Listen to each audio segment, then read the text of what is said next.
And I love just to appreciate the fact that you share the different aspects of your story. And I can share that similarly. Like where I started is entirely different, from where I am now and where the Lord has led. And so and I think our listeners can relate to that too. A lot of times they've found themselves as parents to children that they never anticipated. That might be a kinship type situation. It might be similar to, something that you were describing in your work in the inner city.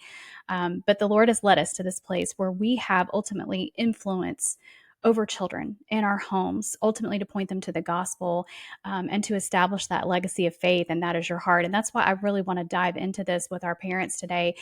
We are in the day in, the day out, the mundane, the just caring for kids and the caregiving needs. And then we add in these elements of trauma and generational sin and generational struggles and that kind of a thing. And so with that, we can forget the eternal significance of the calling that has been placed on our lives. And so where do we begin unpacking that kind of a topic? But one of the things that you share about just on your website, as I was studying some of your material, you talk about how every parent, regardless of their status or influence, can build a lasting legacy through faith, family, and purposeful living. So let's start there with purposeful living. That can be really challenging when we're in the day in and day out. So how do you advise families and counsel families in being purposeful towards that eternal significance perspective? Yeah, it's a great question. The thing that we always say is that every family can have this 100-year kind of legacy. Mm, In our Western culture, we don't tend to think about it that way. yeah, But if you think about the biblical design, nobody starts out having a family and thinking, boy, I'd sure like to mess up those kids. That's not yeah, the goal. that's right. God's design really is that families would be multi-generational in nature. Psalm 78, verses 5 through 7, talks about this whole idea that our fathers should tell their children, who would tell the next generation, the children yet unborn, even the children yet to be born yet. That's 5 generations. And that's really Yeah, the picture. And so your question is, well, what do we do? How do we do a better job of succeeding? And ultimately, we say it's pretty simple. You need to define your family values. We say that you typically need to define the 3 to 5 family values that will provide protection and attraction for your family. That's what values are. They're both protective. They're saying, hey, we don't go that way.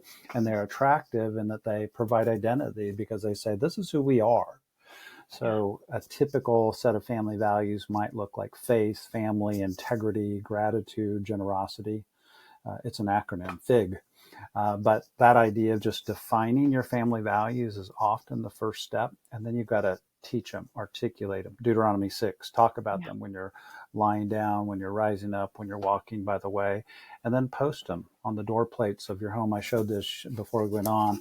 We encourage families to write it down, get it put together, and then post it on the wall of your home. And it just becomes that kind of compass setting. So a simple vision, mission, values kind of statement is one of the first keys. And one little aside to this is that people sometimes hear this, think, oh, well, that sounds like business.